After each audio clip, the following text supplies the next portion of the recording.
ඔය task scam එකකට අහු වෙලා නැතිවුණු සල්ලි ආපහු ගන්න ක්‍රමයක් හොයනවද? එහෙනම් මේ තියෙන්නේ ඒකටම හදපු සම්පූර්ණ මාර්ගෝපදේශන. අපි මේ ගැන විස්තරාත්මකව කතා කරමු. හැකවිය ආයතනයේ විදිහට අපිට පසුගිය මාස කිහිපය පුරාවටම ශ්‍රී ලංකාවේ හැම තැනකින්ම වගේ මේ වංචා ගැන පැමිණිලි විශාල ප්‍රමාණයක් ලැබුණා. ඇත්තටම මේකට අහුවෙච්ච ගොඩක් දෙනෙක් හරිම අසරණ වෙලා ඉන්නේ කියලා අපි දන්නවා.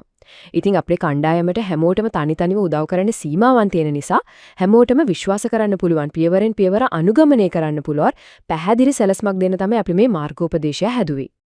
හරි, අපි මේ විග්‍රහය පැහැදිලි කොටස් 4කට කඩලා තියෙනවා.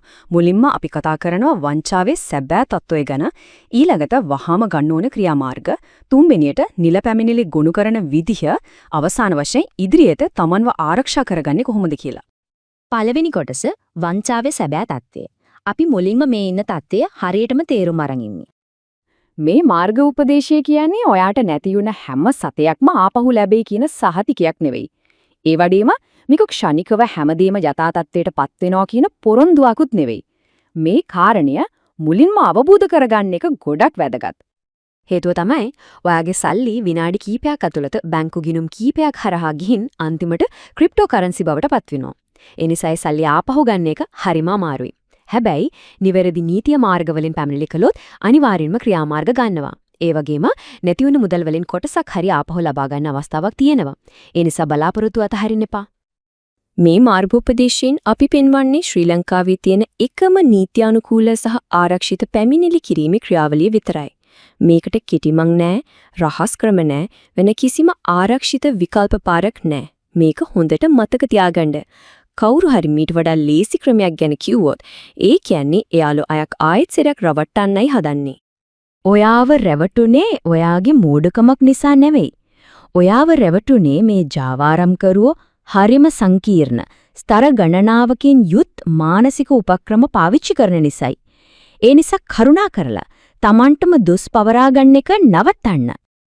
ඇත්තටම මේ සම්පූර්ණ සිස්ටම් එකම හදලා තින්නේ මුලින්ම විශ්වාසයක් ගොඩනගන්න, ඊට පස්සේ හදිසියක් ඇති කරන්න, ඔයාගේ හැඟීම එක්ක සෙල්ලම් කරන්න, බුරු සාර්ථකත්වයක් පෙන්නලා ඔයාව එකග කරව ගන්න, ආයෙත් සල්ලි දාන්න බලපෑම් කරලා අන්තිමට ඔයාව මේ චක්‍රය ඇතුළෙම හිර කරගන්නයි. සමහර විට ශ්‍රී ලංකාවේ නීතිය ක්‍රියාත්මක කරන නිලධාරීන්ට මේ වගේ ඔන්ලයින් වංචාවල තියෙන මානසික ගැඹුර ගැන අවබෝධයක් නැති වෙන්න පුළුවන්. ඒ වගේ වෙලාවක හැකර්වය වීඩියෝ එකක් පෙන්නුවොත් ඒගොල්ලන්ට මේ රටාව හඳුනා ගන්න උදව්වක් වෙයි. එතකොට යාලා පැමිණිල්ල වඩාත් බැරෑරුම් විදියට සලකන්නත් ඉඩ තියෙනවා. දෙවනි කොටස වහාම ගත යුතු ක්‍රියාමාර්ග. හරි, දැන් අපි බලමු ආගේ සාක්ෂි සහ ගිණුම් ඉක්මනටම ආරක්ෂිත කරගන්නේ කොහොමද කියලා. පළවෙනි පියවර සියලුම සාක්ෂි එකතු කරගන්න.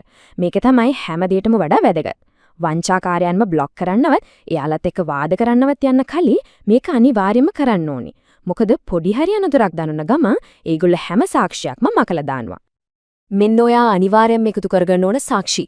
පුද්ගලික chat, සල්ලි දාන්න දීප උපදේශ, නෙගටිව් බැලන්ස් එක තියෙන ස්ක්‍රීන්ෂොට්, සල්ලි ආපහු ගන්න බෑ කියපු අවස්ථා, ඔයා දාපු හැම ඩිපොසිට් ස්ලිප් එකක්ම සහ ඒගොල්ලෝ පාවිච්චි කරපු හැම බැංකු කිනුම් අංකයක්ම සේව් කරගන්න. ගෲප් එකේ නම්, යූසර් නේම්, ප්‍රොෆයිල් පික්චර්ස් වගේ දේවල් ගැන හිතන්න එපා. ඒ ඔක්කොම බොරු ඒවා. දෙවෙනි පියවර ගෲප් එකෙන් යනවද ඉන්නවද කියන එක. තව සාක්ෂි එකතු කරන්න ඕන නම් ටිකක් ඉන්න. නැත්තම් ඉක්මනටම ඉවත් වෙන්න. හැබැයි වැදගත්ම දේ තමයි කිසිම දෙයකට උත්තර දෙන්න, තර්ක කරන්න, එහෙම නැත්තම් තර්ජන වලට බය වෙන්න යන්න එපා. තුන්වෙනි පියවරය ඔයාගේ බැංකුවට කතා කරන්න. එයාලට පැහැදිලිවම කියන්න මම ඔන්ලයින් ටාස්ක් ඉන්වෙස්ට්මන්ට් වංචාවකට අහු වුණා කියලා. ඔයා ලොගින් විස්තර යාලට දීලා තිබුණා නම් වහාම පාස්වර්ඩ් මාරු කරලා 2FA, ඒ කියන්නේ two factor authentication කියන ආරක්ෂක ක්‍රමය ඔන් කරගන්න. තුන්වෙනි කොටස නිල පැමිණිලි ගොනු කිරීම.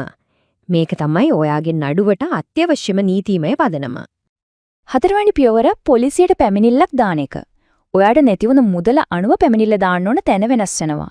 ලක්ෂ 10කට අඩු නම් ඔයාට ප්‍රදේශීය පොලිස් ස්ථානයට යන්න. ලක්ෂ 10ත් 250ත් අතර නම් SCIB එකට, ඒ කියන්නේ විශේෂ අපරාධ විමර්ශන කාර්යාංශයට. ලක්ෂ 250ටත් වඩා වැඩි නම් FCID, ඒ කියන්නේ මූල්‍ය අපරාධ විමර්ශන කොට්ටාශයට පැමිණිලි කරන්න ඕන. හැබැයි මෙන්න හරිම වැදගත් දෙයක්.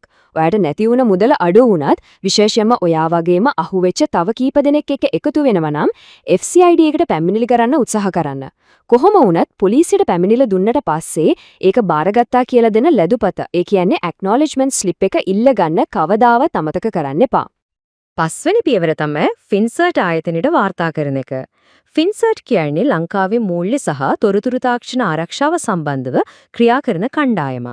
බැංකු, වංචා විමර්ශන කණ්ඩායම් සහ නීතිය ක්‍රියාත්මක කරන ආයතන අතර සම්බන්ධීකරණය සිද්ධ වෙන නම් මේ පියවර අත්‍යවශ්‍යයි. 4 වෙනි කොටස ඉදිරියට තමන්ව ආරක්ෂා කර ගැනීම. හරි. දැන් මේ හැමදේම කළාට පස්සේ ඉස්සරහට කොහොමද ආරක්ෂිත වෙන්නේ කියලා බලමු. 6 වෙනි පියවරය ඔයා හැඳුනුම්පතේ විස්තර යාළුට දුන්නා නම් ඒක අනිවාර්යෙන්ම පොලිස් පැමිණිල්ලේ පැහැදිලිව සඳහන් කරන්න. ඒකෙන් ඔයාගේ අනන්‍යතාවය වැරදි දෙයකට පාවිච්චි කරන එකෙන් ආරක්ෂා වෙන්න පුළුවන්. 7 වෙනි පියවර තමයි ඔයාගේ සල්ලි ආපහු අරන් දෙනවා කියන අලුත් වංචාවලින් පරිස්සම් වෙන එක. මේක හොඳට මතක තියාගන්න. ඔයාගෙන් recovery fees ඉල්ලන්න, ඔයාගේ wallet unlock කරලා දෙන්නම් කියන, crypto trace කරලා දෙන්නම් කියන හැම කෙනෙක්ම 100%ක්ම බොරුකාරයෙක්. කිසිම නීත්‍යානුකූල ආයතනයක් නැති වුණ සල්ලි හොයලා දෙන්න ගාස්තු අය කරන්නේ නැහැ. ඒ එන්නෙත් ඔයාගේ බලාපොරොත්තුව ඉලක්ක කරගෙන එන තවත් වංචාවක්.